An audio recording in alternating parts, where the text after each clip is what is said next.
गुजरात के गोधरा कांड केस पर गृह मंत्रालय का एक फरमान आया है। इसका आधार बनी एसआईटी की रिकमेंडेशन रिपोर्ट उन 14 गवाहों की सुरक्षा से जुड़ी है जिन्होंने इस केस में गवाही दी। 10 नवंबर 2023 को एसआईटी ने रिकमेंडेशन रिपोर्ट गृह मंत्रालय को सौंपी थी।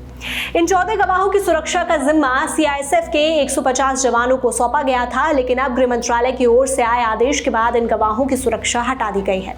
आज तक के जितेंद्र बहादुर सिंह की रिपोर्ट के मुताबिक एसआईटी की रिकमेंडेशन रिपोर्ट के आधार पर यह फैसला किया गया है। गोधरा कांड पर बनी एसआईटी ने 10 नवंबर 2023 को इन गवाहों की सुरक्षा हटाने की अपनी रिपोर्ट दी थी। जिन गवाहों की सुरक्षा हटाई गई है वो हैं हबीब रसूल सैयद, अमीना बेन, हबीब रसूल सैयद, अकीला बेन, यासीन मीन, सैयद यूसुफ भाई, अब्दुल भाई, मरियम अप्पा, याकूब भाई, नूरान निशार, रजक भाई, अख्तर हुसैन, नजीम भाई, सत्तार भाई, माजिद भाई, शेख यानुश मोहम्मद, हाजी मयुद्दीन, शमसुद्दीन, फरीदा बानू, समदुद्दीन, मुस्तफ़ा इस्माइल, मदीना बीबी मुस्तफ़ा, भाईलाल भाई, चंदू भाई राठवा। गृह मंत्रालय से जुड़े फैसले पर जानकारी दे रहे हैं इंडिया टुडे के संवाददाता जितेंद्र बहादुर सिंह। गोधरा कांड और उसके बाद जो हिंसा हुई थी, हिंसा में जुड़े हुए जो गवाह थे, उन 14 गवाहों की सुरक्षा को केंद्रीय गृह मंत्रालय ने इसको हटा दिया है। सूत्रों से मिली जानकारी के मुताबिक जो एसआईटी ने अपनी रिपोर्ट दी थी उसके आधार पर इस पूरे कदम को बढ़ाया गया है। दरअसल एसआईटी ने 10 नवंबर 2023 को रिपोर्ट दिया था और जिसमें कहा था कि इन लोगों की सुरक्षा हटनी चाहिए। उसके आधार पर ये बड़ा कदम उठाया गया है। आपको बता दें कि 2009 में यूपीए की जब सरकार थी तो उस दौरान इन लोगों को सुरक्षा दिया गया था और ये कहा जा रहा था कि इन पूरे इलाके में इनको काफ़ी थ्रेट है। इसी थ्रेट परसेप्शन के आधार पर सीआईएसएफ के 150 कमांडोज यहाँ पर लगाए गए थे, लेकिन 3 दिन पहले केंद्रीय गृह मंत्रालय सूत्रों ने जानकारी दी है कि इन कमांडोज को हटाने का आदेश दिया गया है।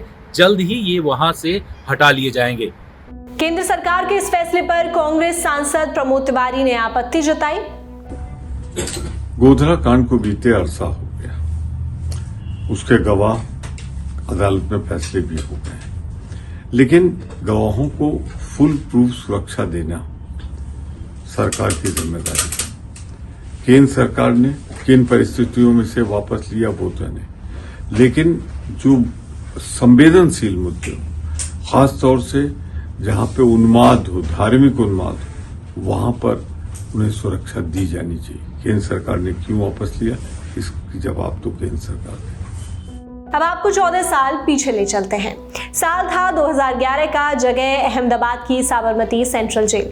94 आरोपियों पर मुकदमा चल रहा था। सही सुना आपने, मुकदमा जेल में चल रहा था क्योंकि किसी को अदालत ले जाना सुरक्षित नहीं था। 2011 की फरवरी में जब कोर्ट ने फैसला सुनाया, मामले को 9 साल हो चुके थे।